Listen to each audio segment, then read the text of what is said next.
All right, let's get it cracking. Welcome, everybody. Thank you for being here. Grab yourself a notebook so you can write pen or pencil, whatever you want to write with is fine. This is math from the void. Math coming at you pretty much out of nowhere while I drink kefir. Okay, today we have a good cubic problem from 1997, the AP Calculus AB exam. And they're giving us the function f. It's just a cubic function. P is an arbitrary constant. Okay, so what does this graph kind of look like? If you can visualize the graph, it's always a good idea to do it. It's going to be something like that, right? I don't know how much it's going to bump. I also don't know how high it's going to be because the P value controls, I guess it's not all one object. The P value controls how high this thing is going to be. Let's see if I can move it all together. Yeah, that's better. If the P value is like a negative, it's going to be down. If the P value is a large positive, it's going to be up. So that means it might only cross the graph once. Yeah. Okay, write an expression for, this is part A, write an expression for f prime and use it to find the relative maximum and minimum. Can we confirm that it's going to have a maximum and a minimum? Yeah, look, that's what the cubic does. We're going to find the values in terms of P. Got it. Show the analysis that leads to your conclusion. So let's take a derivative here. Fillers, f prime of x. By the way, I use fillers in an inclusive way. Everybody can be a filler. Just like everyone's a dude to me. I never saw it as just a guy's term. Alright, here we go. Derivative is very simple. And you notice that the letter P goes away. And if we want to find maximums and minimums, we're going to have to set this equal to 0. Let's factor 3x, leaving us with x minus 4. Here we have x equals 0. Here we have x equals 4. Pretty simple values here. And because we know how the cubic looks, we can tell that the 0 is going to come first, right? If we're sort of looking at a number line, right? On the number line, 0 comes before 4. So that means 0 is going to be the flat point that happens before the other one, going left to right. So that's going to be, this one is x equals 0. This one's x equals 4. So then we can say there's going to be a relative max of, well, if you plug in x equals 0, let's see, f of 0, that's just going to give you 0 plus 0 minus 0 plus p, okay? And f of 4, what is that going to give you? That's going to give you 4 cubed minus 6 times 4 squared, okay, plus p. So that's going to give us 32, no, that's a negative 32. No, that's a negative 64. Wait. This is 64, yeah, negative 32. And this is going to be negative 96 plus p. Ooh, not on my mental stuff as I normally am. Negative 32 plus p, that is f of 4. And we know that it's a relative max of, I guess it's just p. And this happens at x equals 0. And then we have a relative minimum. And that is going to be of p minus 32. And that's going to happen at x equals 4. There we go. That describes the relative max and min in terms of p, and it tells where it happens. Great. Okay, part B. For what values of the constant p does f have 3 distinct roots? That's a good question. So when does a cubic have 3 roots? It could theoretically have 3. That's the most that it can have, because a cubic just has 2 changes of direction. It could also only have 1. It's possible to only have 1 root. Like the original parent function only has 1. Or even if it has, like, the bumpies, oops, even if it has all the bumpies, maybe it does the bumps down here and then goes up. And so it never crosses and comes back down. Right? That's possible. Or maybe it does everything up here and never comes back down. You know what I'm saying? So either way, we can have maybe 1, or we can have maybe 3. Like if I were to move this one down, it would now cross through 3 times. Isn't that right? So it depends on the value of p. It depends on how high up and down it is.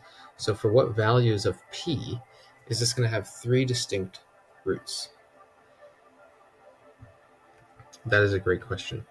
So we know that it's going to, let's use this as an example. We know that it goes flat at x equals 0, which it kind of looks like it does right now. That's a maximum. And it also also goes flat at x equals 4. So we'll say that this is x equals 4. Notice that right now it does cross. See that? Yeah, it does totally cross 3 places. Right here, and right here. But if I were to raise this up, it would only cross once. So the value of p is really important here. How would we determine if it's going to cross 3 times? Well, the minimum we said was negative 32 plus p. We need that minimum to be below here. Right? We need it to be below. We need it to dip below. But we also need this maximum spot at the top of this hill. We need that one to be up here. Now, the way that it's drawn, that's fine, but you could imagine there might be a situation where the maximum is up here and the minimum is below, but the maximum didn't go above, so it didn't cross 3 times. We need it to cross once on the way up to the maximum.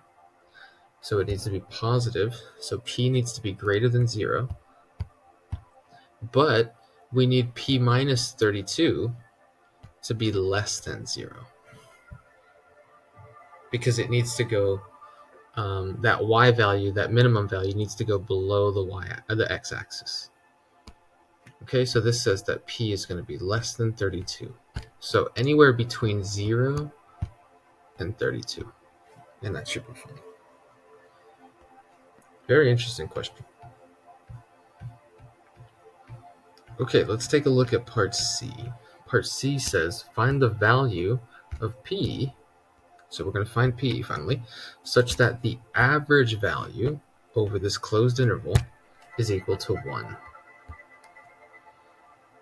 So we're going to set this 1 equal to the average value formula. You know the average value formula? It's, some people remember as 1 over b minus a times the integral from a to b. Okay, so that's what we're going to do. We're going to calculate the integral without even knowing what that value is. We're still going to set up the integral, and you'll see how it works.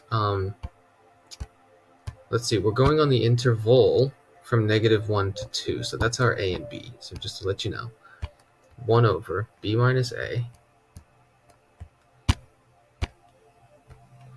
2 minus -1, and then times the integral from -1 to 2 of x cubed, minus 6x squared plus p. We don't know what p is equal to, again, I'll say it again, but we know that all of this is equal to 1. So the only thing that's going to be missing in there is p, and therefore we'll be able to solve for it. Okay, so let's leave this 1/3 over there for now. In fact, if we want to multiply both sides by 3, we can just say that this integral is all equal to 3. By just getting rid of the 1/3 completely. Okay, now let's integrate. So we raise the power by 1 and divide by the new power.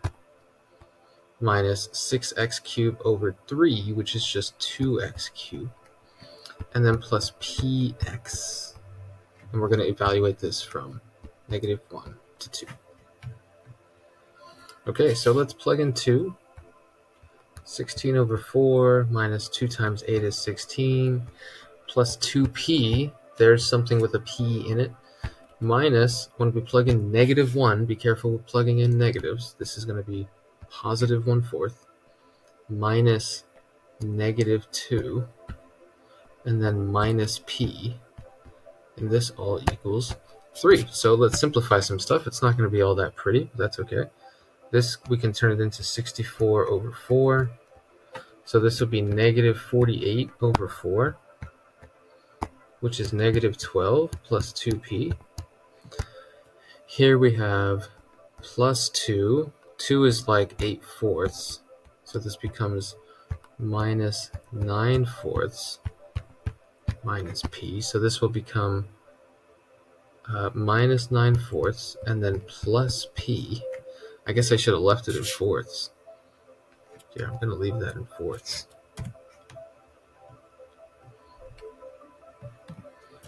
Okay, and again, this all equals 3.